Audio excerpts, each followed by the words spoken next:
Hi, my name's Bradley Burgess, And I'm Danny Nasibu. and this is our CS 2316 final project.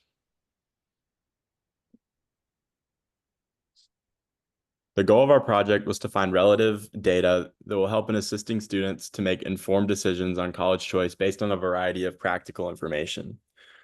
We accomplished this by cleaning three different data sources and using this data to make multiple conclusions on some relevant data.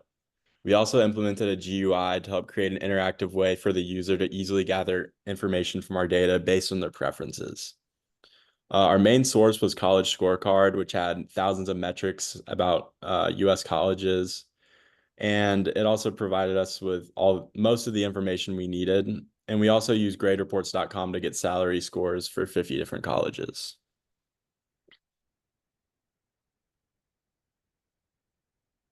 Okay, so our first data was a CSV file that we downloaded from the web.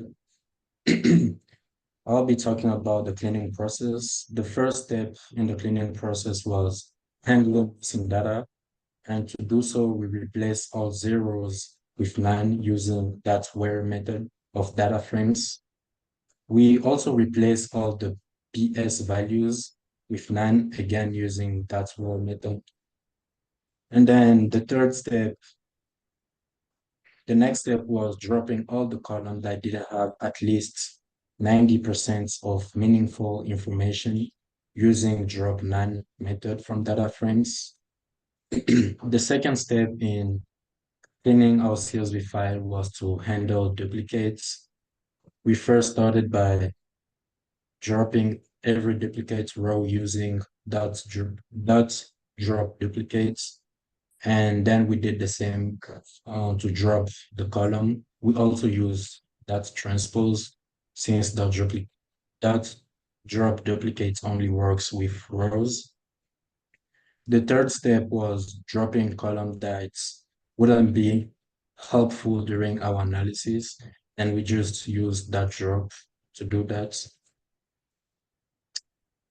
The next step in the cleaning process was to rename certain column to make them more understandable using that rename. And finally, our last step was to modify the column, the value in certain column using that map, NP, that where, and applying mask. Um, I gave an example to show to show it. So the second data file was about web scraping. So the first step here was to request the data from the web. Then the next step was parsing the data using Beautiful Soup. And finally, the third step was cleaning and preparing the data using regex. Our third data source, we used an API. This API that we used contained a large amount of information. So the first thing we had to do was create a loop or create code that looped through each page and use the dot extend method to add all the data into one page. Once we had the aggregated data, we looped through the API keys that we wanted and mapped them to the school name for each school. We also added a 10-year ROI column to this data frame, which was calculated by averaging the 6 and 10-year salaries, multiplying it by 6, and subtracting the cost of attendance for 4 years. Um, and now that the dictionary was created, we created a data frame which organized the dictionary using the from dict pandas function. We then sorted this data frame by ROI from greatest to least, and then we filled nans with 0. And then once it was cleaned and into a data frame, we exported it to a CSV file for later analysis. Okay, so the next step was merging our data. So what did we merge? We merged two of our data, the, the data retrieved using the API and the CSV file. How did we merge? We use that merge from pandas instead of using SQL. And we also chose to use an inner joins over an outer joins to drop all the rows that had missing data. So now we'll be talking about the insights from our analysis. So the first insight, the objective was to identify whether or not bachelor degrees are worth more than associate degrees. How we did that, we evaluated a degree value based on the owner's average salary and sort them in the short term and in the long term. Furthermore, we also took into account the median debt after graduation. So the first insight that we have is that the difference in revenue isn't that big in the short term. However, in the long term, the difference between salaries has increased. It can also be observed that 4 years institution have a lower median debt after graduation compared to 2 years institution. So to conclude, the broadly endorsed idea that bachelor degree is worth more than associate degrees is true.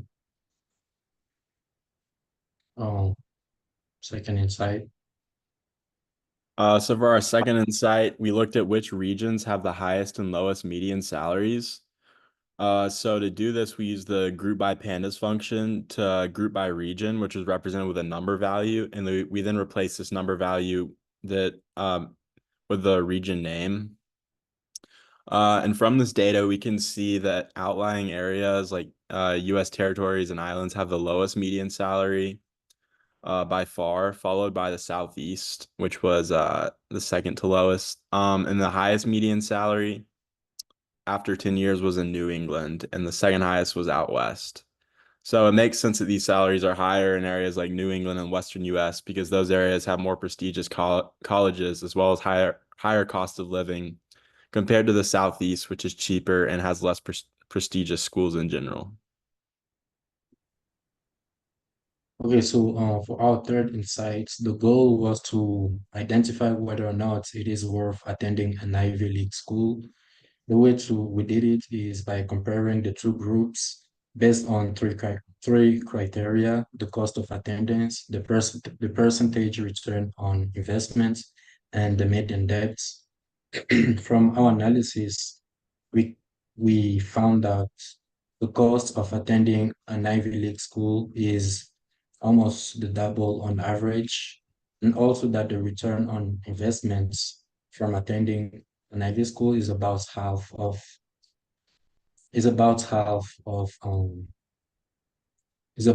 compared to non-Ivy League school. So in conclusion, even though people who attended Ivy League's institution have a salary that is about 60% higher, they do have a much lower return on investment.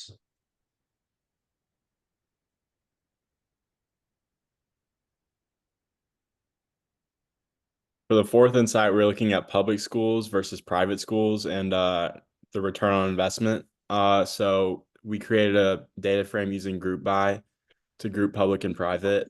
And from the table, we can see that public universities average about $75,000 more than private schools. So this means they're typically a better investment. This would make sense because there's a lot more public than private, and private schools also tend to cost more.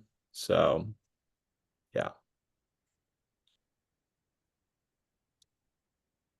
From our fifth insight, we were looking at which major has the best average ROI when the major is the predominant major at a given school.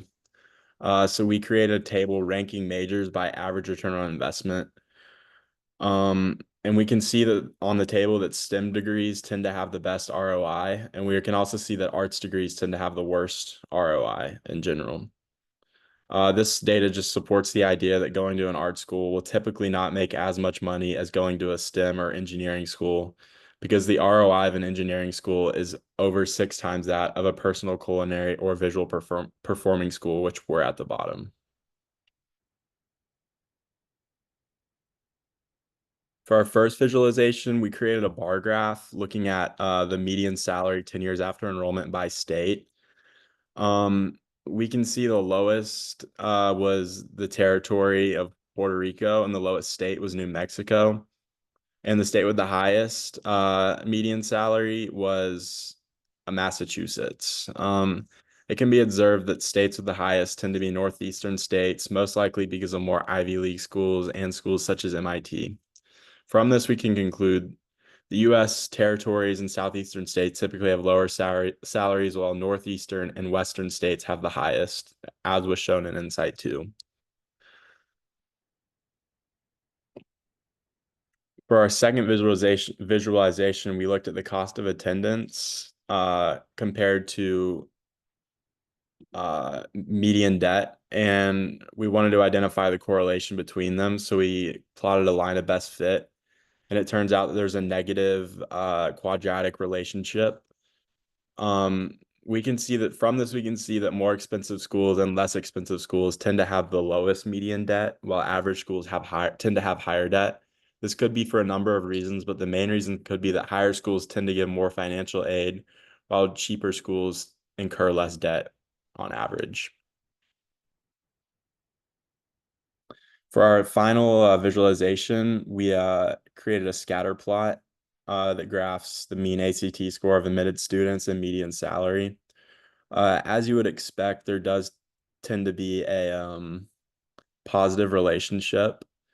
Although ACT score and salary may not have a direct causal relationship, there is a strong relationship between the two.